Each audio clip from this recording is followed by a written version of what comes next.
Welcome, everyone, to the Rational Living Show. I am your host, Dr. Aldo Pucci. So thankful that you could join us this evening. This is a weekly show, and it's broadcast now every Tuesday at 7 p.m. Eastern United States time. Thank you for joining us this evening. I'm president of the National Association of Cognitive Behavioral Therapists. I was originally trained in cognitive behavioral therapy by one of cognitive behavioral therapy's pioneers, Dr. Maxie Maltzby Jr., who developed rational behavior therapy. And I practiced rational behavior therapy for years until I developed my own approach to cognitive behavioral therapy that I call rational living therapy. I've trained thousands of therapists in the rational living therapy approach throughout the United States and abroad. Rational living therapy focuses on the fact that our thoughts cause our feelings and behaviors, not people and situations and things and events. I am author of 2 books, The Client's Guide to Cognitive Behavioral Therapy, which is now in its 2nd edition, and Feel the Way You Want to Feel No Matter What. And you can find both of those on Amazon.com. Okay. This is an interactive show, and so I encourage you to please, if you're watching this live, to type in your questions, your comments, wherever you might be viewing this, whether it's on YouTube or X or Facebook or LinkedIn or Rumble, Twitch or Instagram, and I'd be glad to answer any questions that you have. Okay. The title of this week's episode is Overcoming Addictions. Overcoming Addictions. Now, in rational living therapy, we are concerned about some of the terms that are used in the mental health field. One of the terms that we're concerned about is the term substance abuse, right? You hear people calling themselves substance abuse counselors, or you hear people say, I need to go for substance abuse treatment. I have a real concern with the term substance abuse. First of all, it's a pretty passive term. And secondly, whenever I hear the term substance abuse, I envision a person beating up a beer can. You're not abusing the substance, you're abusing yourself with the substance. Now, I understand that in England, some refer to it as substance misuse. I prefer to simply call it irrational drinking and drugging. Okay. And so irrational drinking and drugging. So if a person is drinking irrationally, if they're drinking irrationally, they will have, there will be reasons why we call it rational or irrational drinking and drugging. We're going to get into that. Years ago, therapists during seminars of mine would present case questions to me. And sometimes they would say things like, well, I have a client who drinks too much alcohol. And so I would ask the therapist, why does your client drink that to that degree? Why do they drink that way? And the therapists often would think that was a ridiculous question because they thought, well, obviously the reason this person's drinking this way is because they're an alcoholic. And frankly, I always thought that that was an idiotic response. It's like me saying the reason I had clogged arteries is because I'm a heart patient. See? Thankfully, therapists finally seem to be getting it. Drinking and drugging behavior is caused by one's thinking, just like any other behavior. Okay, so therefore, if someone says to me, "I have this problem, Dr. Pucci, you see, I go around punching people in the nose," I would ask them, "Well, why are you punching people in the nose?" Rather than just assuming, well, they must be a nose puncher. You see my point? Okay. So therefore, we want to examine what are you thinking that's causing you to go around to punching people in the nose? What are you thinking that's causing you to drink in such a way or drug in such a way that's creating a problem for you? Okay. And finally, the mental health field seems to be getting this, right? So now the question is, first of all, does a person have a problem with drinking or drugging? Many people are accused of it, aren't they? Are they not? Many people will be accused of being in denial. You're in denial. And the reason they're accused of being in denial is because they're not agreeing with the therapist or the family members or the spouse or what have you, that they have a drinking or drug problem. However, the problem with that is that the person might not actually be experiencing a problem because they do not have a goal that their drinking or drugging interferes with. See, one of the things, and you might have picked up on this with other episodes of our podcast, is one of the things that we emphasize in rational living therapy is that you cannot have a problem without having a goal. That's what makes something a practical problem, is that it's standing in the way of achieving a goal. Okay. And so, therefore, it is not the amount of drinking or drugging that's the issue. What matters is the impact of that drinking or drugging on one's life, okay? On one's goals, on what matters to them. So people might, if a person said to me, referring to themselves, I drink too much, I would immediately ask them, too much for what? What do you drink too much for? And often I will have to explain what I mean by that the word too, T-O-O, means an excess of something in relation to something, right? So what they're trying to tell me when they say they drink too much is that they have a goal and it's been difficult for them to achieve this goal or to continue maintaining their goal achievement because of how much they've been drinking. So what I want to know is, what goal or goals are they drinking? Are they relating their drinking to therefore make or have the idea and make the statement to me that they drink too much? Okay. So you cannot have a problem without a goal. So therefore, when people seek therapy for drinking or drugging issues, the very first thing I want to know is, what are your goals? What do you want out of life short term? What are your longer term goals? How do you want your life to be? And then we can relate the drinking or drugging to those goals.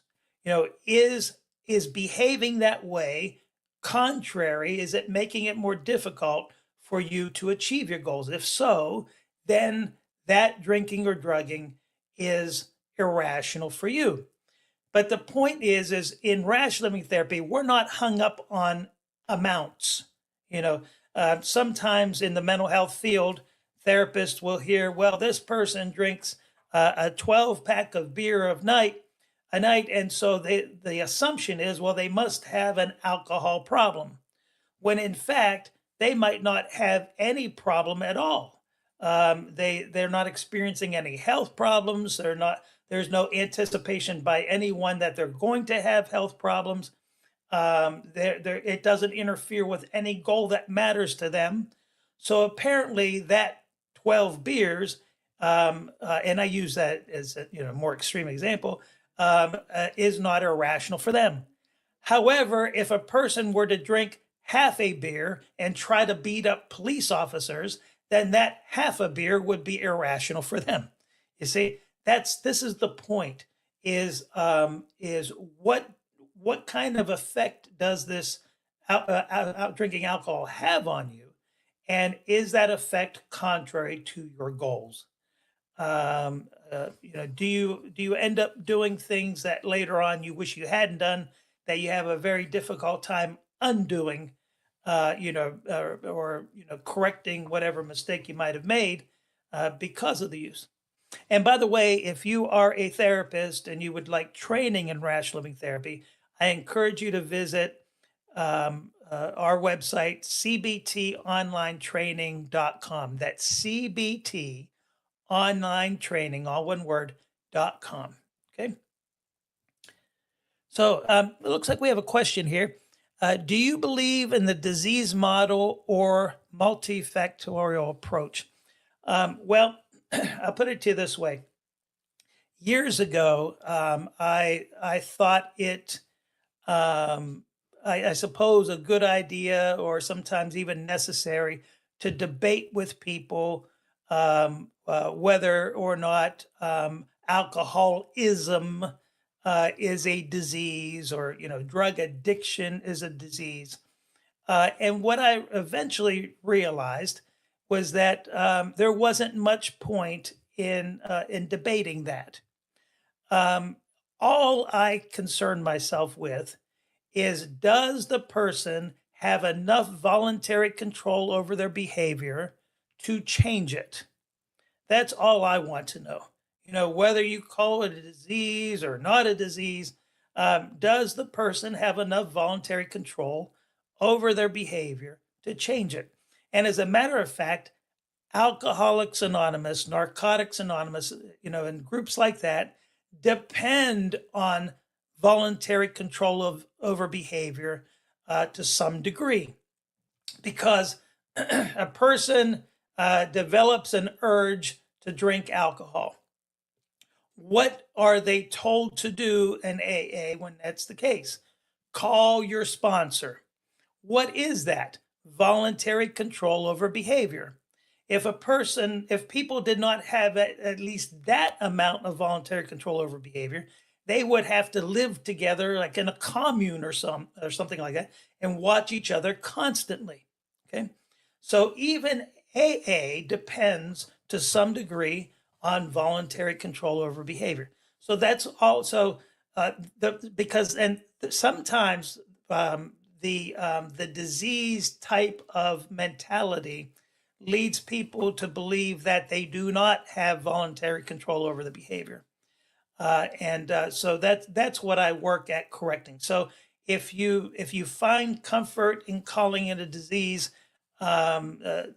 terrific.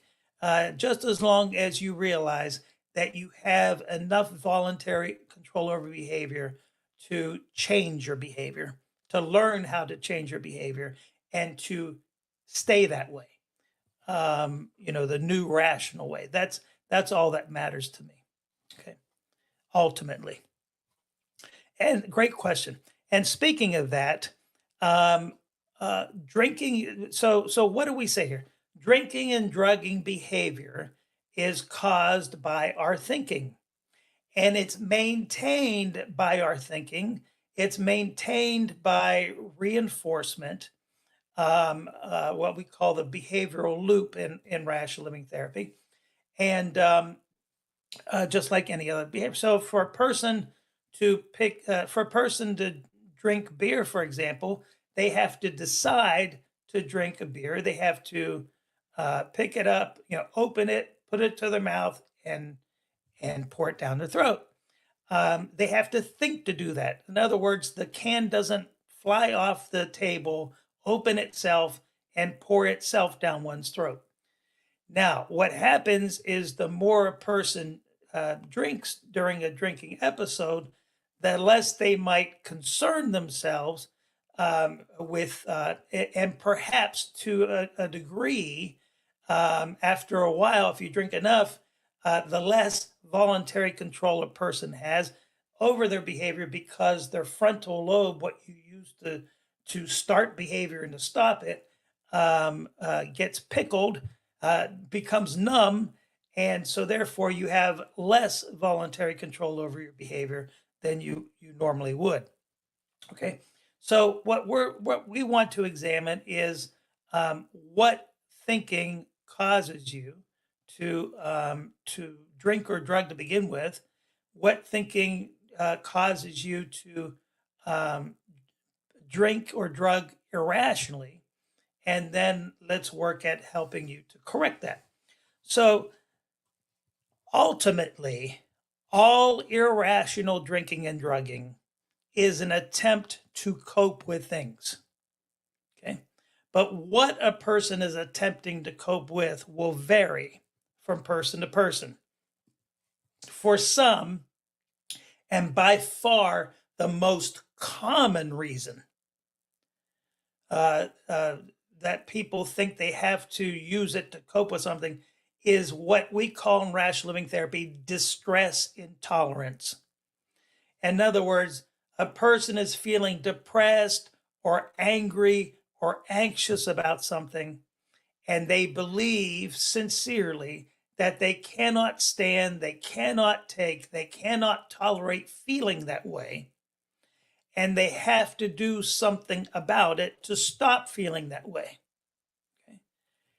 And what they come to discover is that if I have a few drinks, if I take this drug, if I smoke this marijuana or what have you, I will feel better. I do feel better. And so that's what we call negative reinforcement. It's taking away something that you dislike. And that negative reinforcement encourages you to do it again. It's like taking aspirin for a headache. If you have a headache, you take some aspirin, and that removes the headache. You're encouraged to therefore, because of that negative reinforcement, to take aspirin the next time you have a headache. Okay, it's the same thing. And so, the more intolerant people are of emotional distress, the more desperate they will be to try to stop feeling that way. And so, therefore, they will often resort to very desperate measures, which includes daily intoxication, which includes using drugs that they never thought in a million years they would use. Perhaps the effect of the alcohol is worn off, or the effect of the marijuana just isn't the same as it used to be. So they turn to something, a harder drug, so to speak, to try to get the same effect. And of course, and this is in the absence of knowing another way, a more rational way to feel better. And this is also in the absence of working to realize that you can stand, you can tolerate feeling that way. You just don't like it. And so without a good rational way of coping with things, coupled with the idea I can't stand feeling miserable, people will often resort to something like alcohol or other drugs to try to feel better. And also keep in mind that there's also a certain element of wanting to take the easier route. Why would I go to therapy? Why would I put forth the effort to get better when I can just take this drug and almost instantly feel better? Well, because the problem is that that drug doesn't actually make you get better. It might help you to temporarily feel better, but then there are a lot of other problems associated with that. And yes, that also includes marijuana.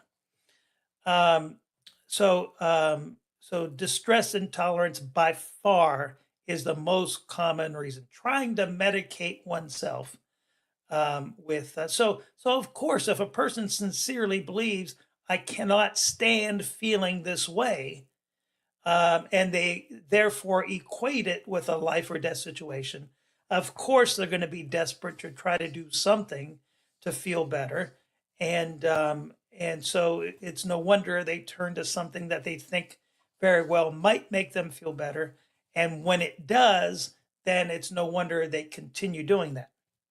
Okay. And then, second on the list of reasons people use alcohol to cope with things is a so called need for excitement. Okay. So-called need for excitement. In other words, life is too dull and boring without something to make it more exciting. Okay. And by the way, people who use cocaine, for example, often uh, are motivated by that type of mentality. Okay, but it's not just that. We live in a society that tries to teach us, and certainly advertising tries to teach us, you cannot enjoy the football game without beer, right? You can't enjoy a cookout without some kind of alcohol, or so many other activities. It's just not entertaining enough unless you have some alcohol with it. And this is particularly troubling or significant at this time because of there is so much stimulation that occurs on a daily basis with people, much more than we had 50 years ago, maybe even 20 years ago, really, that it people have trained themselves to be very intolerant of boredom. Okay, as I've often told people, when I was a little boy, um, growing up in the 60s and 70s, I remember I used to go over to my friend's house, and we would dig a hole in the dirt and fill it with water and think that was entertaining. You know, kids today would be really bored with something like that. We had a game growing up when we were teenagers called Pong, where you had these two lines on a screen and this little blip that went back and forth, and we just thought that was space age. Now they have games that come out at them. You have all this social media and all this stimulation and 24-hour, round the clock programming on television, all this streaming and everything. And so therefore, any amount of downtime to kids nowadays seems like an eternity. And I think adults are becoming that way as well.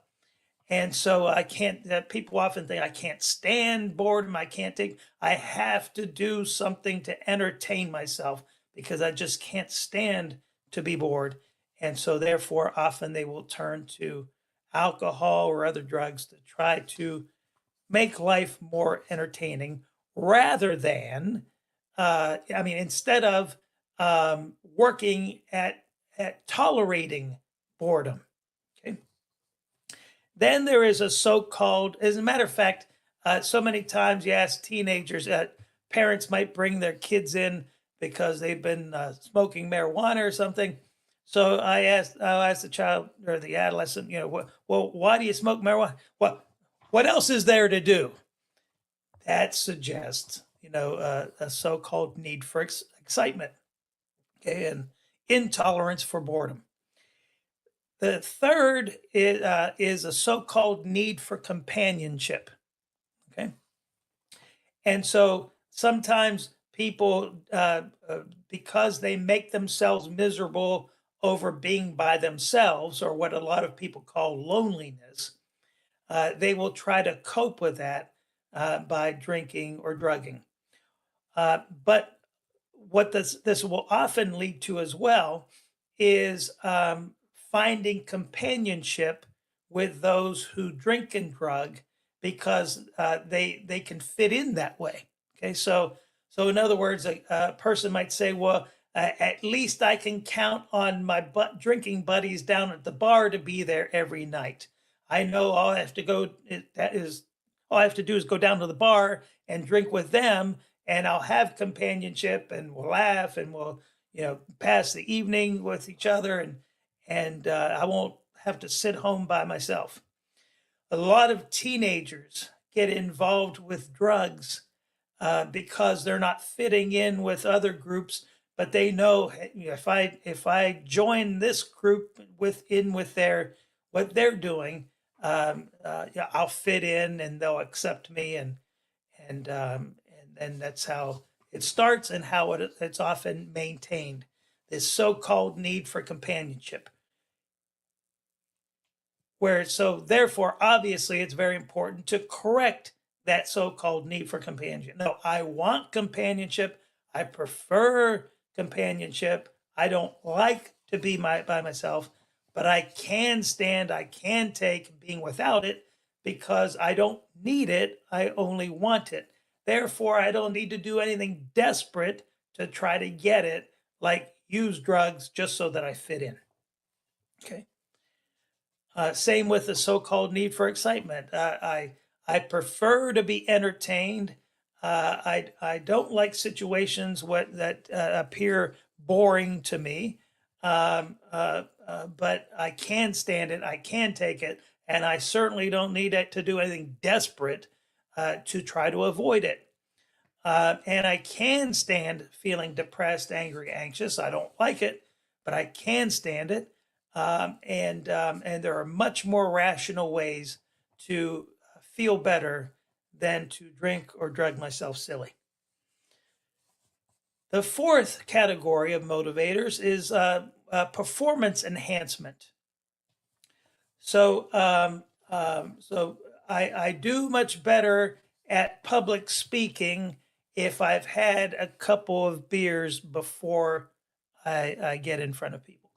Or I do much better speaking with someone of the opposite sex if I've had a couple, if I've taken this drug or had some alcohol first.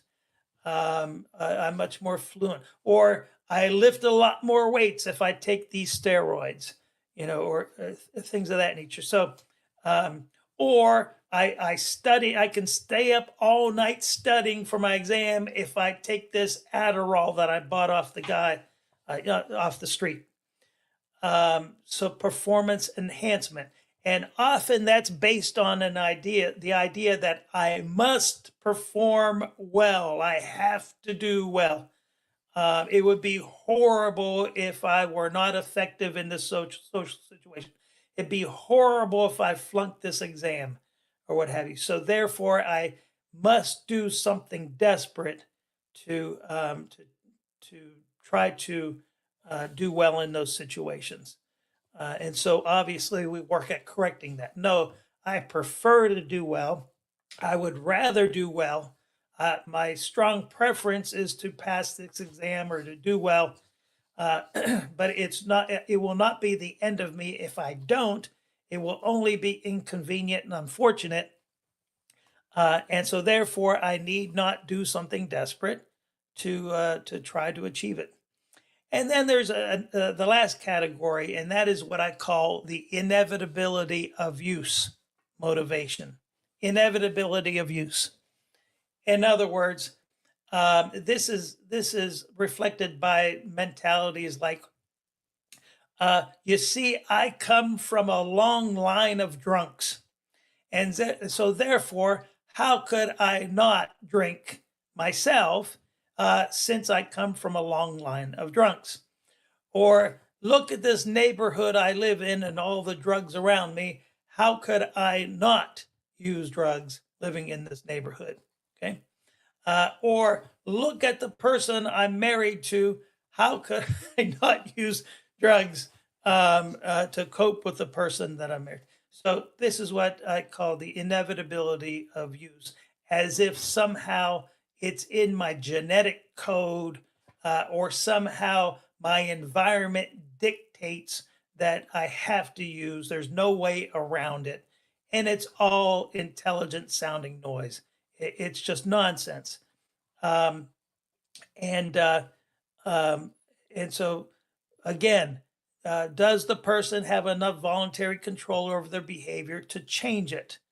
And I've never met someone in 40 years in relation to this kind of behavior that did not have enough voluntary control over their behavior to change it. I've met many people who refused to act on that and to use their voluntary control rationally, but I've never met anyone who didn't have that rational control, that control, voluntary control over their behavior to change it. Okay. and certainly there's also the issue of motivation to use to remove withdrawal symptoms. You know, when a person becomes physically addicted to alcohol or to other drugs, if they go a time without it, they will feel sick. They will become ill, and so therefore the person um, will be very motivated to find that substance or to get some alcohol to stop those symptoms, those withdrawal symptoms. But now keep in mind, it's still a decision, right? It's still a decision. A, what am I aware of? I'm feeling really bad physically. B, what do I think? I can't stand this. I have to do something about it. I know if I get more of this drug or if I get this alcohol, it'll make me stop feeling this way. And since I have to stop feeling this way, that's what I'm going to do. And at C, how does the person feel? First, anxious, but then more closer to calm because of that decision to get it. And so what do? They go and seek what they think they need to stop feeling those withdrawal symptoms. Okay. As opposed to B, I'm feeling really bad. I think I'm going to drive myself to the hospital and get some help. See? So, negative reinforcement is what helps to maintain the use. So you have this pattern of I can't stand this, I can't take it, I can't tolerate it, I need to do something about it, and then the person uses and it removes, or at least in part removes these unwanted feelings, and therefore the person comes to the conclusion, well, that seemed to work fairly well.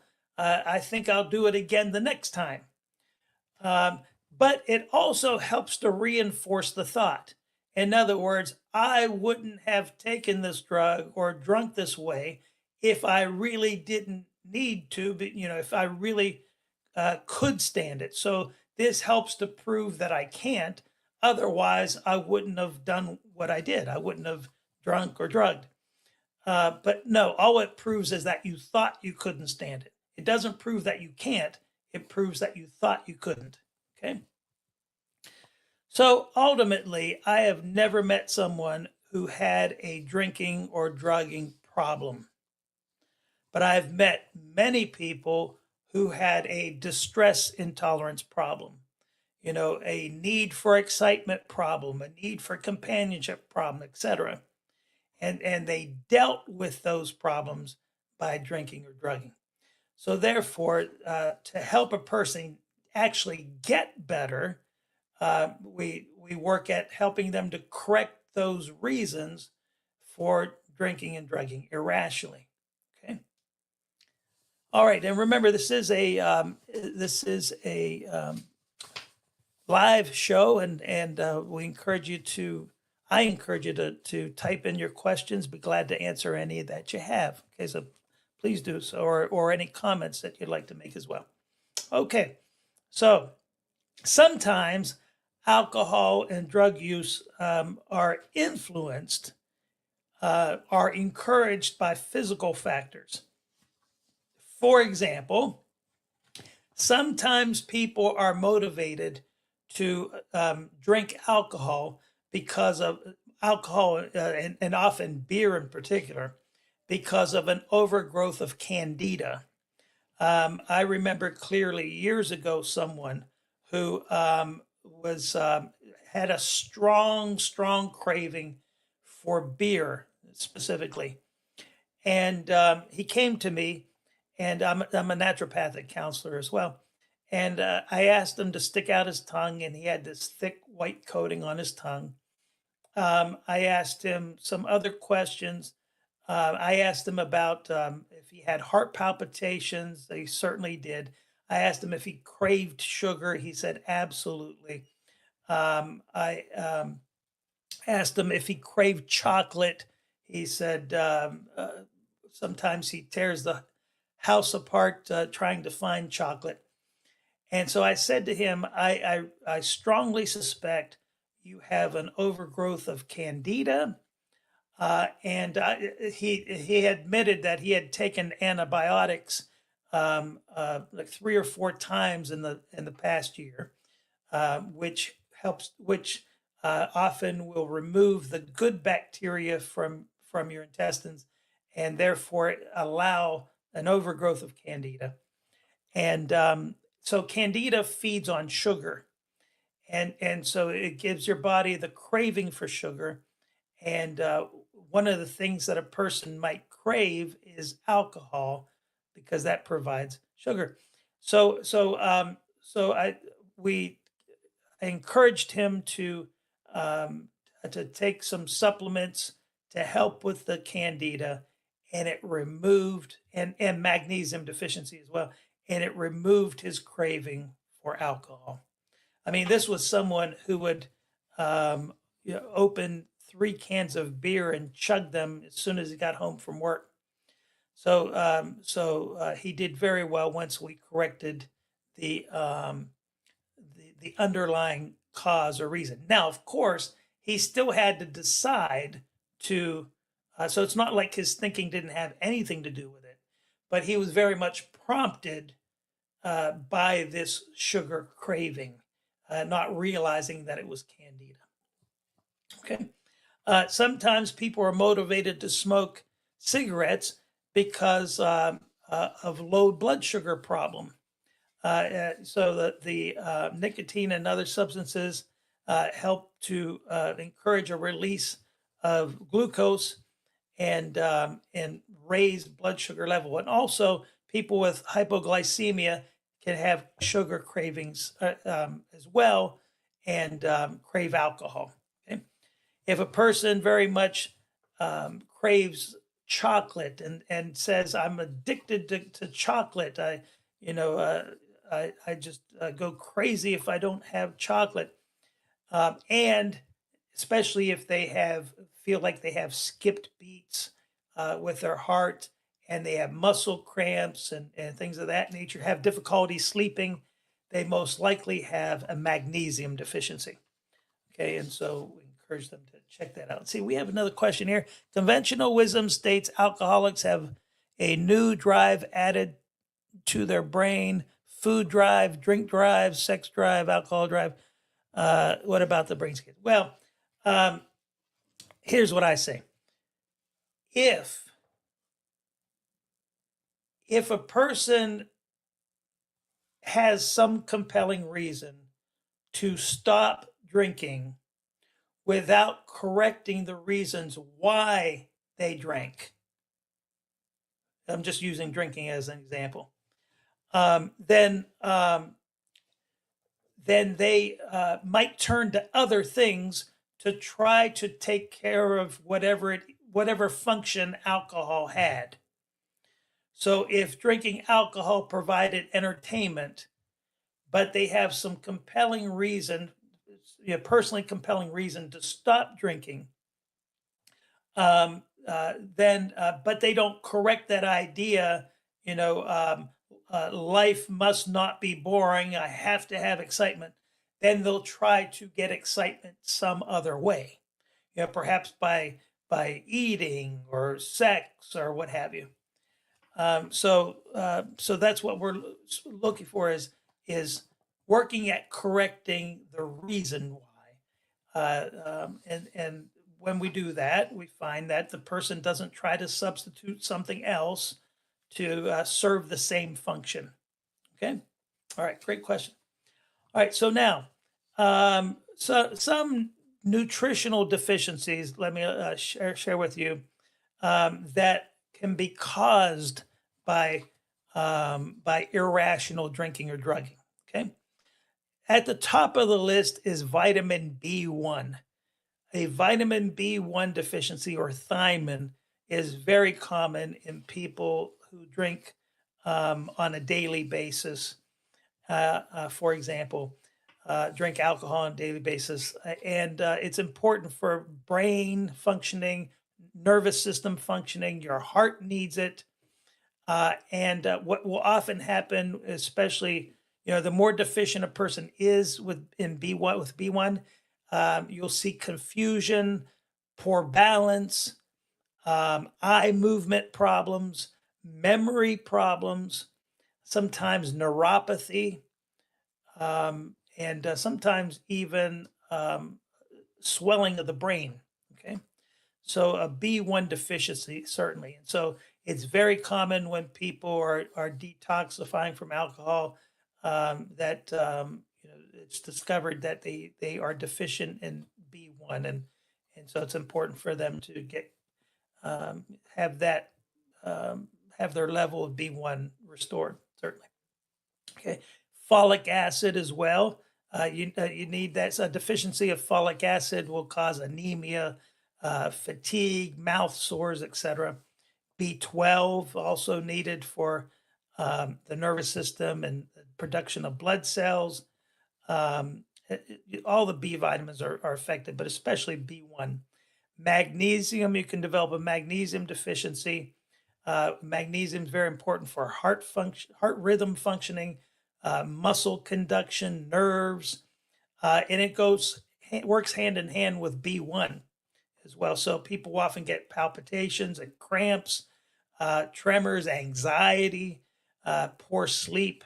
As a matter of fact, with most sleep aids, or many of them anyhow, natural sleep aids, you will find magnesium as either the main ingredient, it's listed first, or one of the main ingredients of it.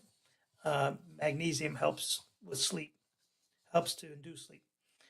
Potassium, and that's also needed for proper blood pressure, and so you can develop cramping and palpitations with low potassium, etc. Okay. All right. Protein deficiencies, especially if you're not eating well because you're drinking instead, you can have other deficiencies as well. Protein deficiency, vitamin C, vitamin E, A, and K, vitamin D. So often people who've drunk irrationally for a long time will need some restoration of these vitamins, these minerals, to bring their health up to speed. Okay, to optimize their health. And with drugging, it depends on the drug that's used.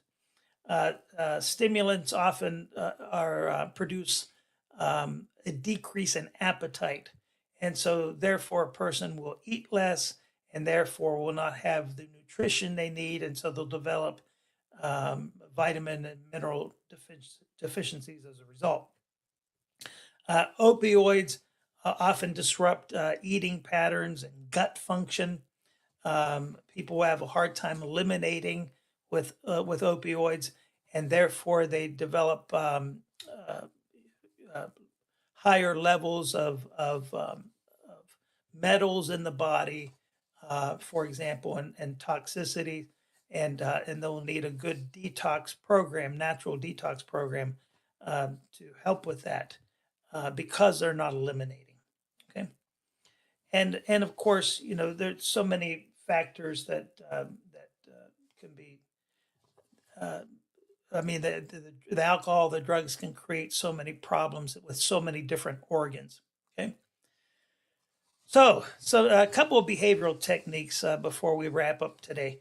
One is what we call breaking response chains. Okay, so if we look at behavior in terms of so first of all, before I get into this, the bottom line is it's important to identify if you are having difficulty with alcohol or other drugs, find a qualified cognitive behavioral therapist to help you work at identifying the thinking that is causing you to drink or drug the way you have been, and learn how to correct that thinking to develop new rash replacement thoughts, to practice those thoughts. Work at fixing what the actual problem is. And what I'm saying is the drinking and the drugging isn't the actual problem. It's what's causing the thinking that's causing the drinking and drugging behavior. Okay. So behavioral technique that can be helpful until you correct your thinking is what we call breaking response chains. So if we look at behavior as a sequence of events or a chain of events, the earlier in this sequence or chain of events you disrupt this chain or you break this chain, the more successful you'll be at preventing the behavior. Okay. So it's very important to identify the situations, the conditions, the feelings that remind you to use. See, I very much discourage the use of the word trigger because the word trigger tends to imply a causal relationship. Like this thing outside of me is causing my behavior, triggering it. No, so that's why I prefer to say what reminds you to use. In what conditions or under what conditions, in what situations do you tend to talk yourself into using or to drinking, what have you? Okay, so identify those situations, which some of them might be internal, how you're feeling. Recognize patterns of exposure to these things. Like, for example, I tend to talk myself into drinking or drugging when what? Okay. And then when you recognize that a pattern is beginning, disrupt it. Okay. For example, a person might say to me, sometimes when I'm at work, I get this anxious feeling. And 9 times out of 10, when I feel that way, I will stop at the bar on the way home and get myself really drunk. Okay. So one of the things a person might do to break that chain until we can help him to correct his thinking that's causing him to feel anxious to begin with, and also to think that drinking is necessary to deal with feeling anxious. Until we correct all that, one of the things he might do is if he starts to feel anxious, to, for example, call his wife and say, I'm feeling that way again. Could you come and follow me home? So that, I'll go straight home rather than stopping at the bar. Or maybe a coworker will do this or something. But immediately, as soon as you feel this, reach out to someone to ask them to help you until you correct the thoughts that cause us to begin with. Okay. And then another technique, behavioral technique we can talk about is exposure with irrational response prevention. Okay. Exposure with irrational response prevention. So, in other words, one of the things a person can do is intentionally expose themselves gradually to whatever it is that they respond to with drinking or drugging behavior. So, for example, let's say a person is really intolerant of boredom. Okay, they make themselves really anxious when they're not entertained in some way. So, what they can do is intentionally expose themselves systematically, maybe 5 minutes at first, and then 10 minutes the second time, and maybe 15 minutes the third time. So, intentionally expose yourself to a situation that you find very lacking of entertainment, right? Just really, really personally boring to me. Okay, might be really exciting to someone else, but to me, this is worse than watching paint dry, unless you really like watching paint dry. So I very much find this not entertaining at all. And then keep yourself from drinking or drugging in response to that. Okay. And you might have ask others to help you to make sure that you don't drink or drug in response to that. So you expose yourself 5 minutes to that. And then perhaps the second time, 10 minutes and again, without drinking or drugging, 15 minutes, just to prove to yourself ultimately, so maybe you might, go to an hour and then perhaps go on to something that's even less entertaining than that, to prove to yourself that you can stand it, you can take it, you don't have to drink or drug to avoid it. Okay. And so that's what we call exposure with irrational response prevention. Okay. All right. Terrific. So let's see if we have any other questions before we wrap things up for this week. Any other questions here? Okay. All right. I don't see it. And please note that I am now providing life coaching services, and you can learn more about those at rational-living-therapy.com. That's rational-living-therapy.com. Okay. All right. This is a Rational Living Show with yours truly, Dr. Aldo Pucci, and it's live streamed every Tuesday at 7 p.m. Eastern United States time. Please share our podcast with your friends and family, your therapist, or your clients, and so that you and the folks around you can think more rationally, consistently. Okay. All right, great. Looking forward to, Lord willing, to seeing you all next week. Everyone, take care.